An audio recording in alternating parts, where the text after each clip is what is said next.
a sudden decision. It was a result of the evolution of human civilization. It was a result of the realization that the old system, which had made war permissible to right wrongs, was not only brutal, but fundamentally unjust.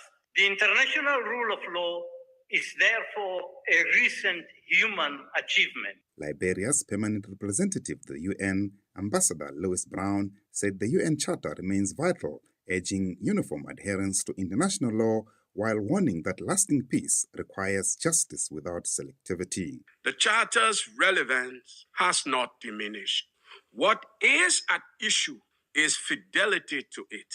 If we want a system governed by law rather than leverage, then adherence must be uniform. If we want peace that lasts, then justice cannot be selectively applied. And if multilateralism is to remain credible, then this council must lead by example.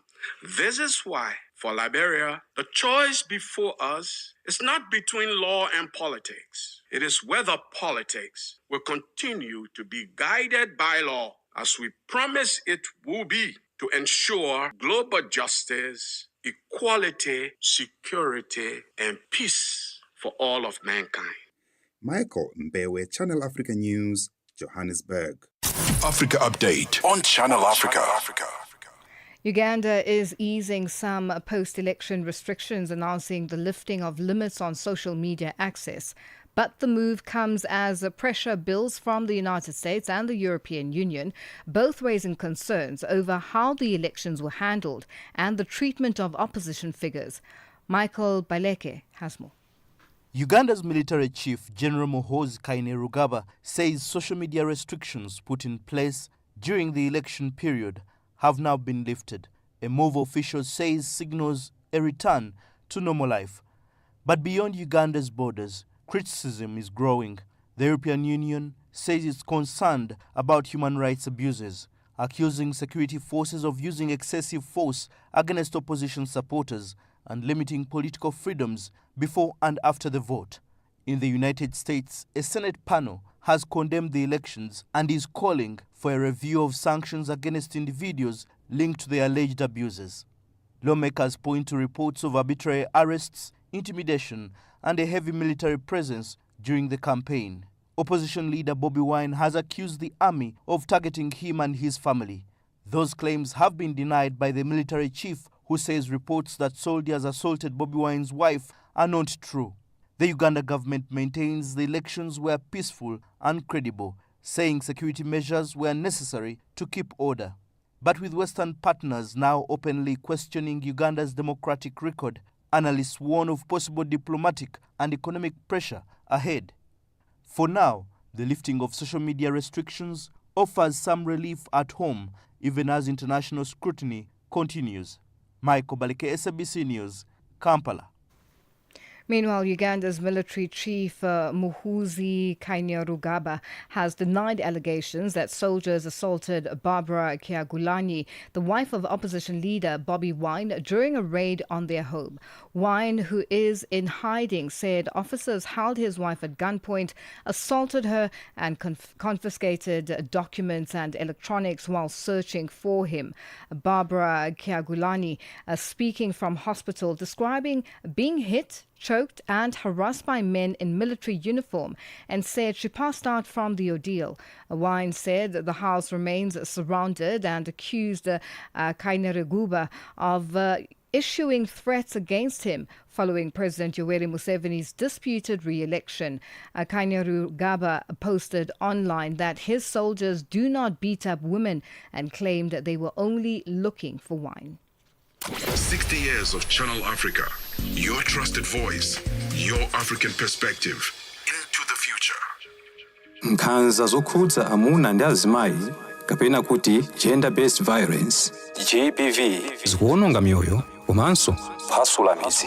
Zikuchitika m'manyumba, m'masukulu, malo ogwirira ntchito ndipo kwambiri mwakachetechete, koma sizikuyenera kupitirira. Mukazimva yankhulani. ngati mwakhuzidwa funani chithandizo chifukwa kusachita chilichonse sikuthandiza. mverani ku mawayilesi onse 14 a SABC kuchokera lachitatu pa 23 mwezi uno wa Julayi kuti mumve zokambirana, malangizo, masewero, zionetsero za maphunziro ndi mafunso okhuza nkhanza za amuna ndi azimayi ndi akatswiri, anthu opulumuka ku nkhanzazi, kukhazikitsa lamulo komanso dziko lonse lokhuzidwa ndi nkhanzazi.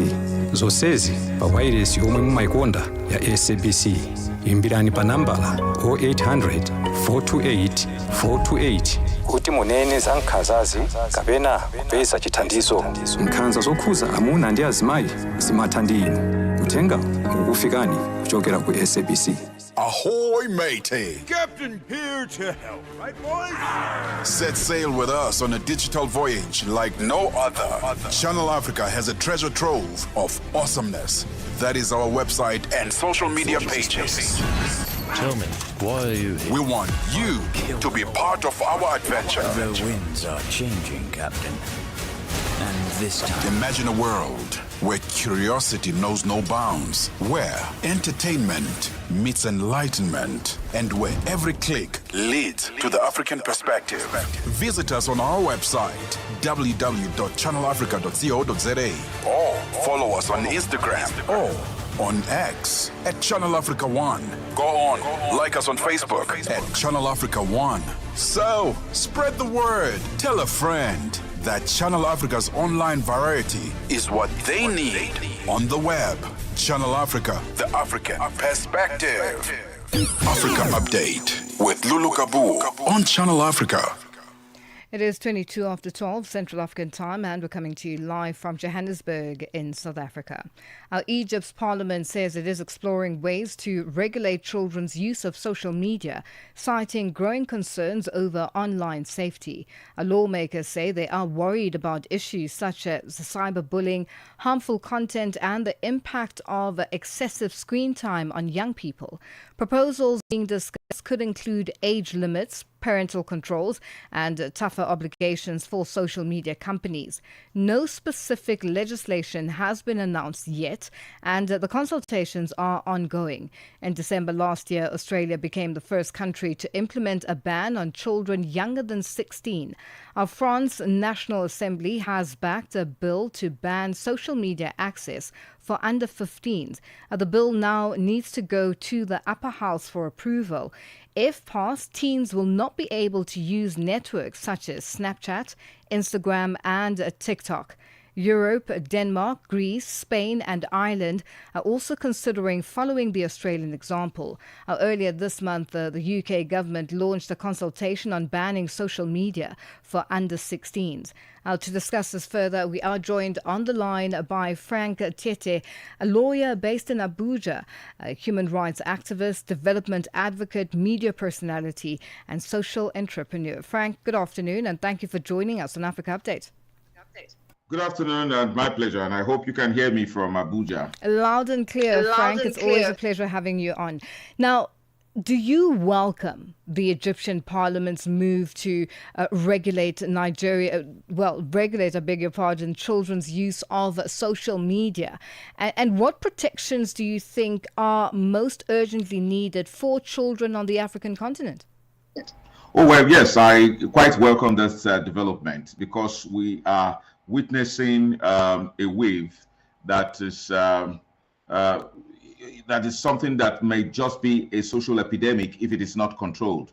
And to think that reality is now being distorted by the improvement in communication technology, and to also think that many of the social media platforms exist for exploitation and the redefinition of reality, particularly for Africa, that is coming from a weaker standpoint when it comes to competition. Frank, are you still there?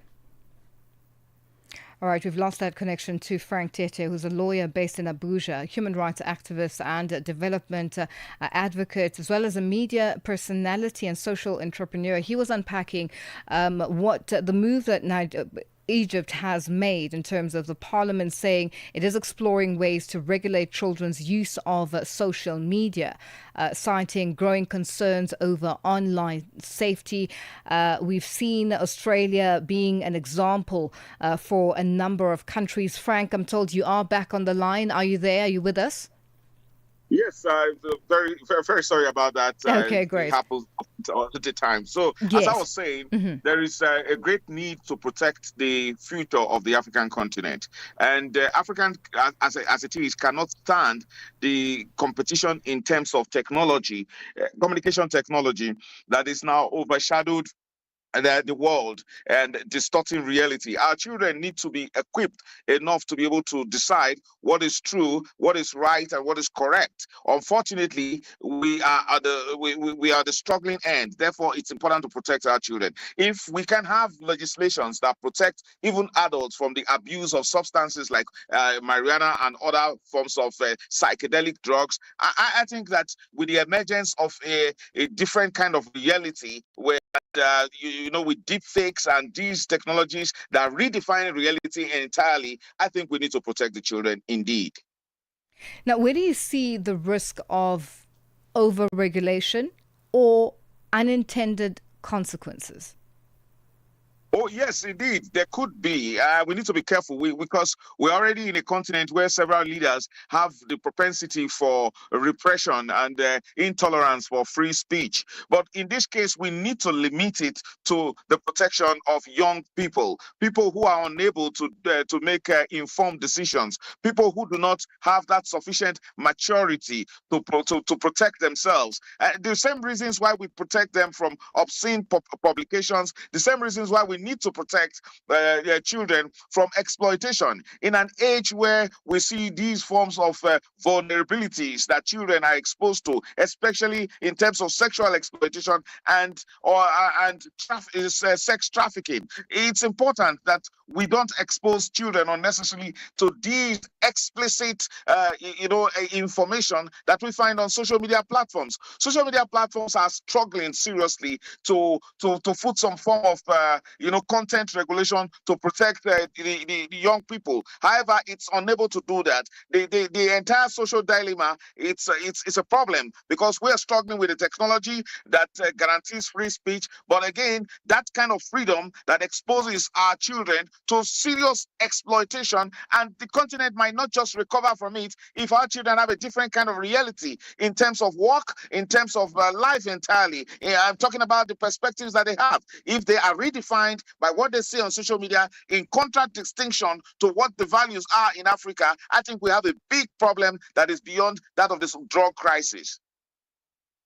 How then do lawmakers ensure that child protection laws, you touched on it briefly, are not used to silence dissent or restrict access to information? I think that we should, first of all, ensure basic freedoms. We should ensure that, what we miss oftentimes in Africa as leaders, as political leaders, is that we think that free speech is a threat to democracy. No, free speech has a way of guaranteeing good governance. So we must do everything possible to ensure that there is free speech for all of those persons who have access to these technologies. One way these lawmakers can ensure that these children are protected, I think it might be a blanket form, but I think age restriction is important. When you make serious recommendations that certain children below a particular kind of age should not have access to smartphones, should not have access to social media accounts, I think it's a good starting point before we think about looking at the other nuances. However, we must start and state clearly that this should not in any way stifle the free speech, stifle voices for that to ensure good governance. And Africa must we must be on the watch out. Human rights activists like me are looking closely. The goal is to protect humanity. The goal is to protect African children and not to destroy African democracy. So in that case, we must ensure that they do not in any way take out our freedoms, especially the freedom to speak freely. Well, Frank, we are going to leave it there. We have run out of time. Thank you so much for joining us on Africa Update. Always my pleasure. That's Frank Tiete, a lawyer based in Abuja, Nigeria, a human rights activist, development advocate, media personality, and social entrepreneur, joining us on the line. It is 12:30 Central African Time, and our news update up next. Get Channel Africa on DSTV Audio Bouquet. Channel 802. SABC News. Headlines. The African Perspective. Thank you, Lulu. Good afternoon. Making headlines, the leader of a Kenyan cult accused of encouraging his followers to starve themselves to death will be charged over a further 22 deaths at another village.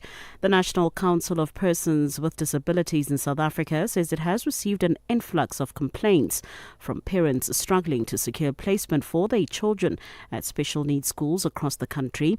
And finally, French lawmakers have passed a bill that would ban those aged under 15 from accessing social media. I will have details on these and other stories at 1 o'clock. SABC News. Headlines. The African Perspective. As Africa renews, so does its voices. 60 years of Channel Africa. Sports on Channel Africa. The African Perspective. In this hour, we serve off with tennis news. Coco Gauff's bid for a third Grand Slam title went up in smoke at the Australian Open quarterfinals with a 6-1, 6-2 defeat by Ukrainian Elina Svitolina after the third seed enduring a nightmare on serve. The result meant 12 seed Svitolina marched into the semi-finals at Melbourne Park for the first time in her career after 3 previous quarterfinals finishes, keeping alive the 31-year-old's hopes of a maiden major title. Gauff's service wars came to the fore early in the contest as she made 5 double faults and was broken 4 times to let the aggressive Svitolina take full advantage and grab the opening set in double quick time. Desperate to arrest her slide, the Americans sent a bunch of rackets to be restrung for cooler conditions under the roof on Rod Laver Arena after organizers earlier invoked their extreme heat policy on scorching afternoon. And still more with tennis news, the relentless top seed Aryna Sabalenka muscled past American teenager Eva Jovic and into the Australian Open semi-finals to accelerate her bid for a third Melbourne title. The Belarusian powered home 6-3, 6-love in blazing heat to set up a clash with 12 seed Elina Svitolina. Yeah, this teenager's tested me in the last couple of rounds, but incredible player. It was a tough match. Don't look at the score, it wasn't easy at all. She played incredible tennis, pushed me to like one step better level, and I'm super happy with the win. It was a tough battle. Nigeria's National Sports Commission has confirmed a 4-week residential training camp in Aberdeen, Scotland, for athletes preparing for the 2026 Commonwealth Games in Glasgow. Director General Bukola Olabade says the move is designed to reduce travel fatigue, improve coordination, and ensure athletes acclimatize well ahead of the Games. On to motor racing. As we wrap up, the Charity Commission has launched an official inquiry into the FIA Foundation Road Safety Charity. The move follows the appointment of FIA President Mohammed Ben Sulayem as chair of the foundation, replacing Motorsport UK's David Richards last year. A temporary protective order has been issued, restricting the charity and its trustees from certain transactions without prior approval. The inquiry will examine the foundation's relationship with the FIA, potential conflicts of interest, and whether charity property has been at risk. For any sports stories you'd like to share with us, please send an email to newsroom@channelafrica.co.za or call us on +2711 714 4459. This is Channel Africa Sport with me, Figile Lungwati. Sports on Channel Africa. The African Perspective.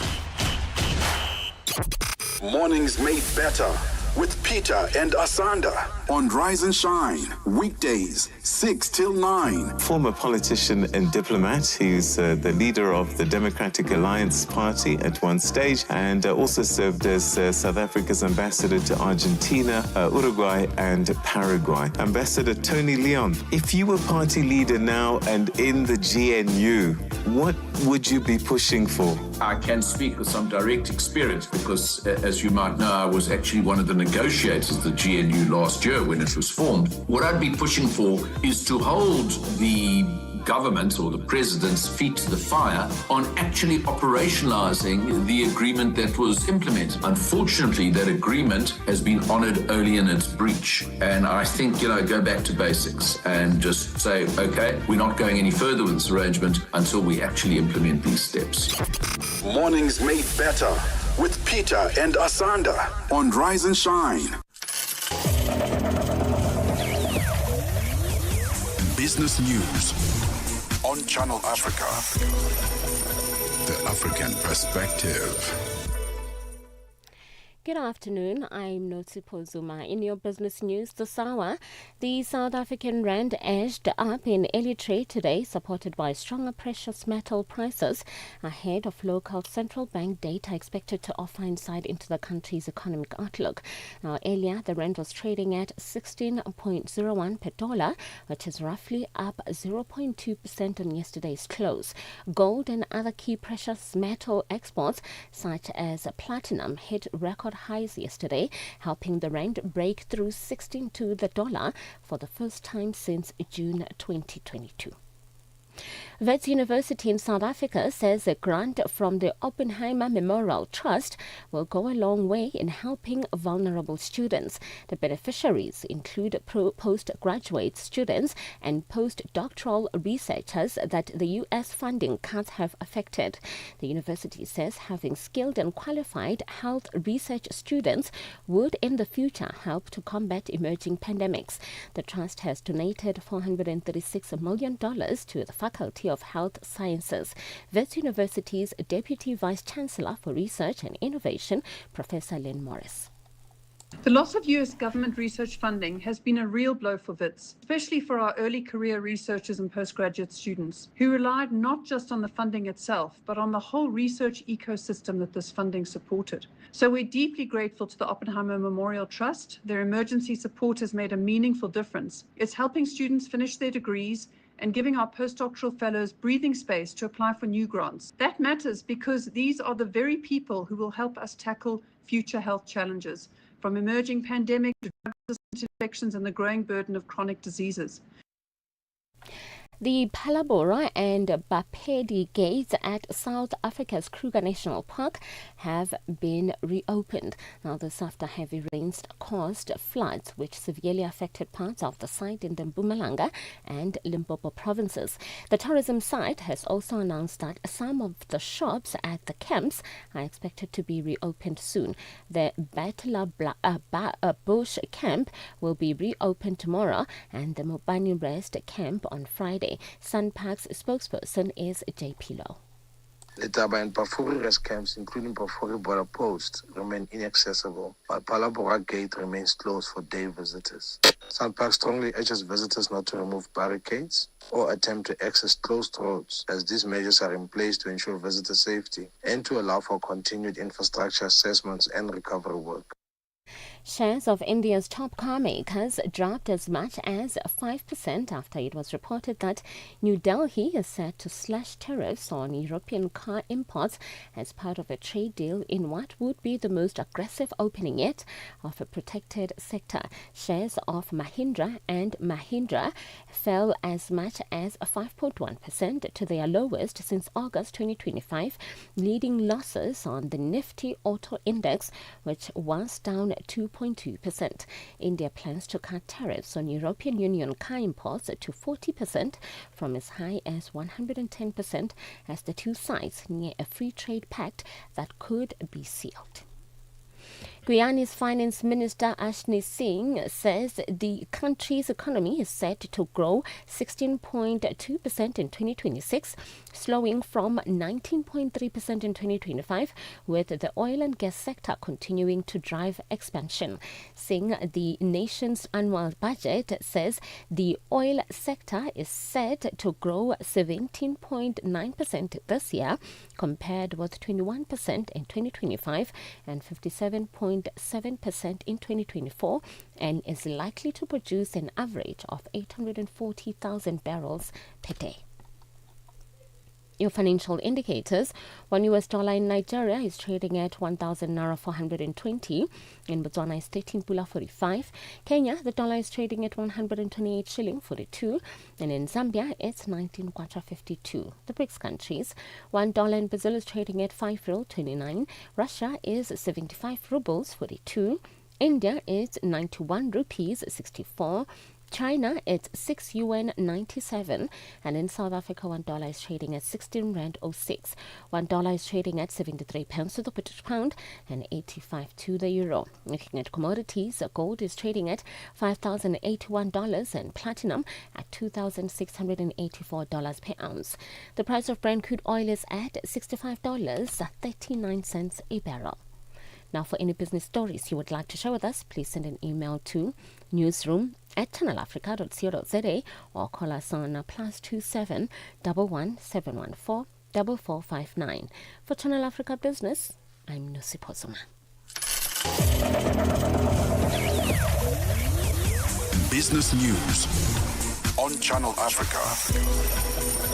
The African perspective. We are on Open Views. Okay. Channel 628. Be inspired. Stay informed. Channel Africa, the beauty of life. Now available anytime, anywhere with our new app. As the sun rises on 2026, Channel Africa celebrates with you. This year, may prosperity flow like water. May unity strengthen our nations. And may every African story inspire the world. Channel Afrique vous accompagne dans cette célébration. Que l'espoir illumine notre continent. Que as vozes de África ecoem com orgulho. From all of us at Channel Africa, we wish you and yours a joyful, successful, and prosperous 2026. Channel Africa, the African perspective. Your window to the continent and beyond.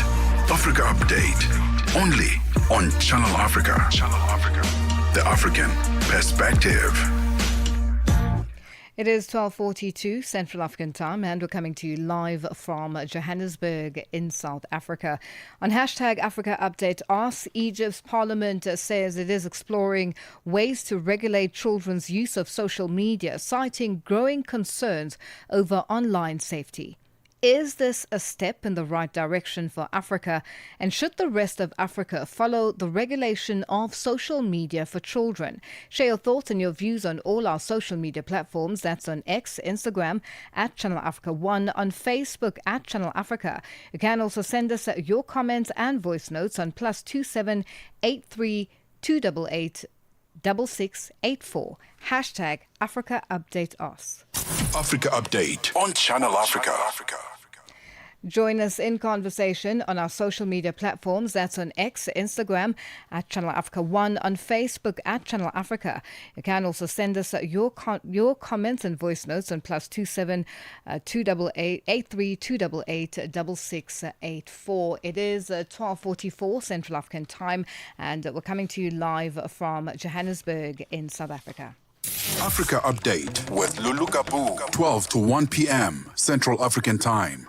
Our South African opposition party Action SA has announced its expansion through the merger of two smaller political movements. A party leader, Herman Mashaba, announced that the Azanian Independent Community Movement and the Creatives Congress Movement would be incorporated into Action SA as part of its strategy to consolidate opposition support ahead of the local government elections later this year. To discuss this further, we have political analyst Professor Bheki Mngomezulu. Prof, good afternoon, and thank you for joining us on Africa Update. Good afternoon, Ms. Lulu. Compliments of the new year, and good afternoon to your listeners. And compliments of the new year to you too, and thank you so much for joining us. Now, Prof, will this move deliver any significant electoral boost in your view? Ms. Lulu, the political dynamics in the country right now tell us that every vote counts, every support counts.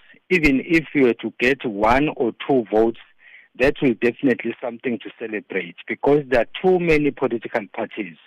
So then if you have 1 or 2 people joining your fray, it's something to celebrate. In this case, we have the Azanian Independent Community Movement, which could have easily become a political party.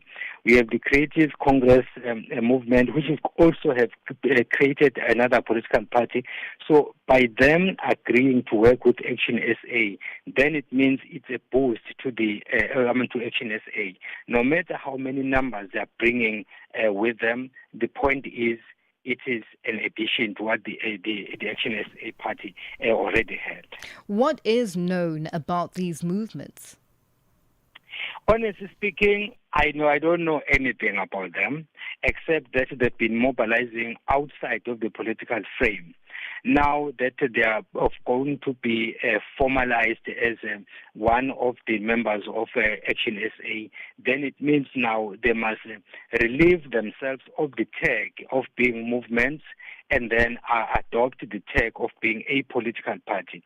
Of course, the dynamics are different. If you are operating as a movement, it's different from being a political party. Even the competitors that you had then and the competitors that are going to have now are totally different. So I think that for them, it will be a learning curve. And then for Action SA, this presents them an opportunity to groom young and upcoming politicians because these movement members are now going to be politicians. So then Action SA then will have its work cut out in terms of preparing them on how to operate in this space, which is the political terrain. You touch on something that's very key. Tags. Speaking of tags, we're looking at the Creative Congress movement.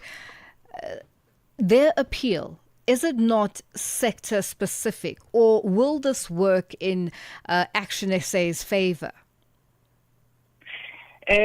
All political parties need to diversify. If you have a political party that is fixated on one thing and one thing only, chances of that party growing are very slim.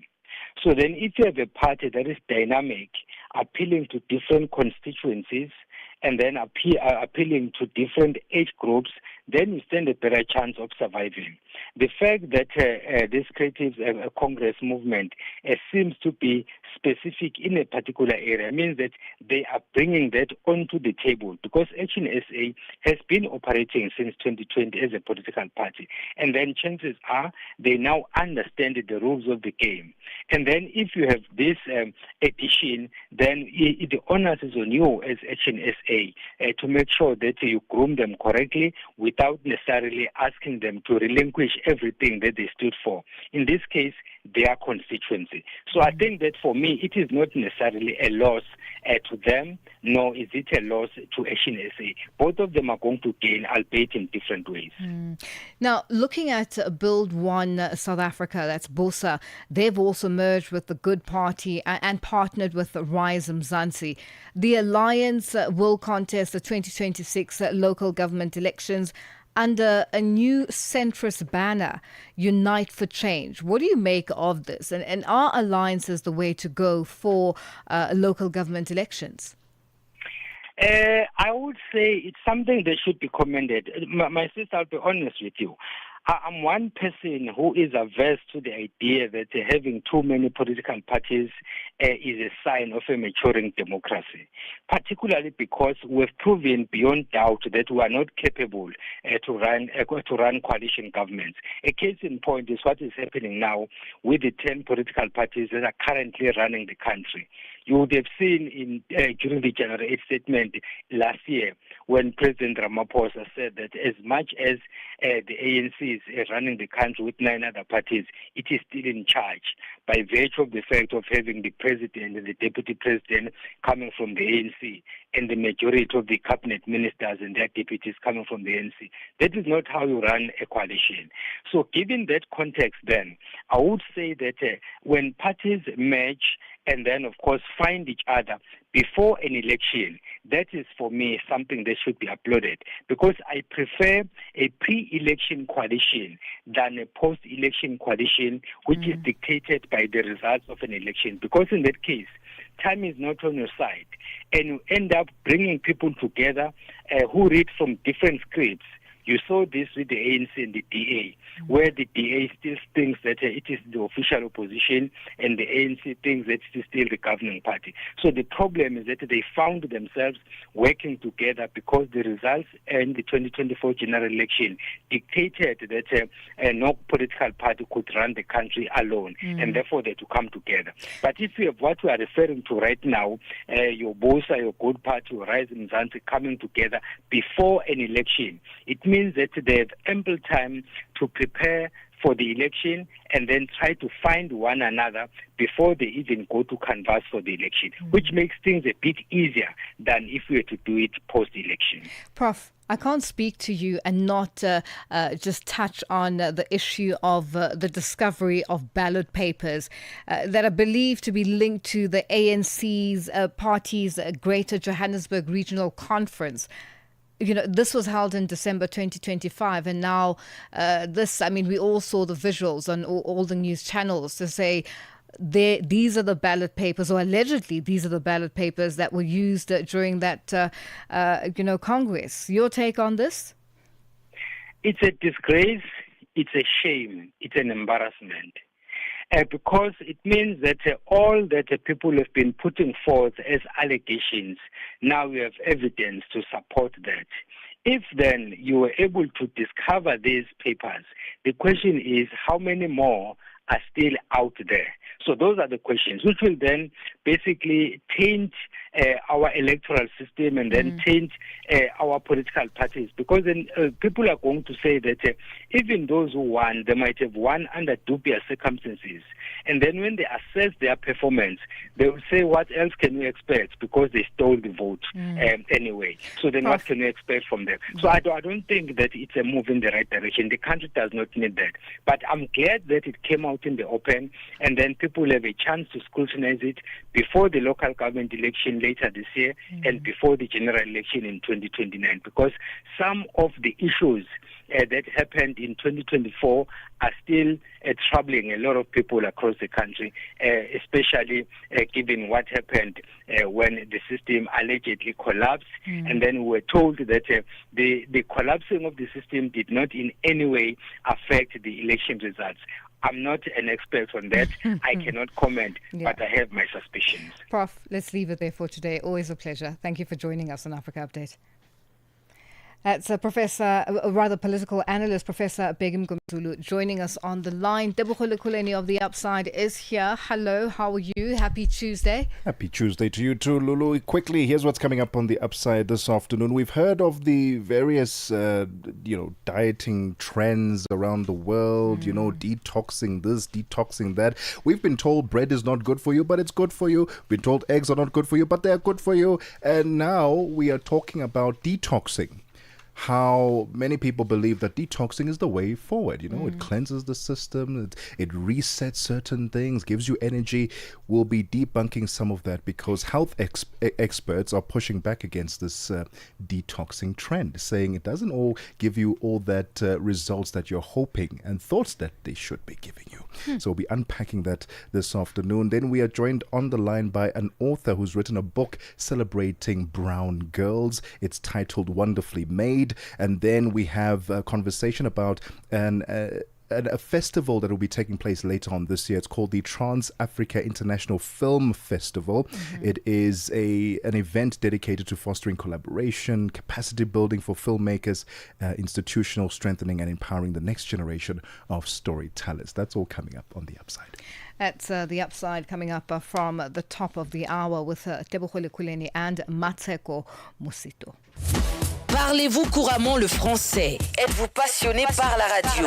Et êtes-vous qualifié pour travailler en Afrique du Sud? Envoyez-nous votre CV et votre 3 minutes démo en MP3 à @channelafrica.co.za pour avoir une chance de rejoindre la famille Channel Africa. Si vous n'avez pas de réponse après 14 jours, cela signifie que vous n'avez pas été retenu. Channel Africa, la perspective africaine. Africa Update with Lulu Gaboo on Channel Africa. Join us in conversation on all our social media platforms. That's on X, Instagram at Channel Africa 1, on Facebook at Channel Africa. You can also subscribe on YouTube at Channel Africa 1 and send us your comments and voice notes on +27 83 288 6684. Africa Update on Channel Africa. Our countries in Southern Africa have started preparing to mitigate against the outbreak of cholera following the recent floods. Malawi is one such country that has begun the rollout of cholera vaccinations. In 2025, the World Health Organization reported over 800,000 cholera cases and over 5,000 deaths across 33 countries, spanning 5 WHO regions, an increase from previous years. Sisi Sekhalo has more. Cholera is an illness caused by ingestion of contaminated food or water. It remains a serious health concern, especially during humanitarian crises involving floods or collapse of infrastructure. Recent floods in the southern part of the continent have caused countries to be on the alert for cholera. Africa Centers for Disease Control and Prevention, Africa CDC's Director General, John Garcia, said last week that they are ready to support countries should there be an outbreak. Flooding means next cholera outbreak. We are ready. From today, we start to activate our Emergency Operations Center and to see how to support our countries. This is also an opportunity for us to say all actions and decisions we made to control cholera in Africa must be implemented now. Malawi started its vaccination rollout last week to mitigate against a cholera outbreak. The 3-day rollout covered areas like Blantyre. Non-governmental organization working in the health sector in Malawi, the Malawi Health Equity Network, says their major last outbreak was in 2022. However, late last year, they started seeing some cases. Executive Director Jobe Georgie says they are calling on the private sector and development partners to come on board before the cases surge. When we are talking about the fight against cholera, it requires different stakeholders. Like ourselves as civil society organizations, we have local and international NGOs, and the Minister of Health, of course, is now the owner of the fight. But we also have development partners.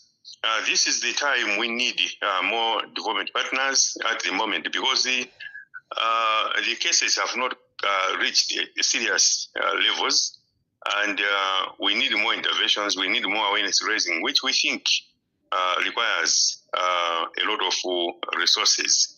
And the development partners must come more in numbers now. Chlorine needs to be distributed where people might have challenges to access quality water. Yeah, so we just wanted to call upon different stakeholders, including the private sector and development partners, to come and support the fight. Communities are also called on to take preventative measures. Georgie says the disease is underrated, with many people believing it ended 3 or 4 years ago. He shares the message going out to Malawians. Key to the messages that the Minister of Health has been putting across to the people have been washing hands with the soap regularly, especially after one has visited a toilet or pit latrine, And before one takes food, washing fruits and vegetables thoroughly with clean water, and ensuring people use water from reliable sources. And if not, they should always apply chlorine to the water they are using. Issues of sanitation around the home to ensure everyone has a good waste management and also good sanitation along the streets in the cities. Issues of ensuring people prefer to use hot food, and those who are selling food in our streets must also observe hygienic practices. And that report by Sisi Sekhalo. And that's how we wrap Africa Update today on this Tuesday. Continue with us on all our social media platforms. And thank you for joining us. Let's do this again tomorrow. Bye-bye.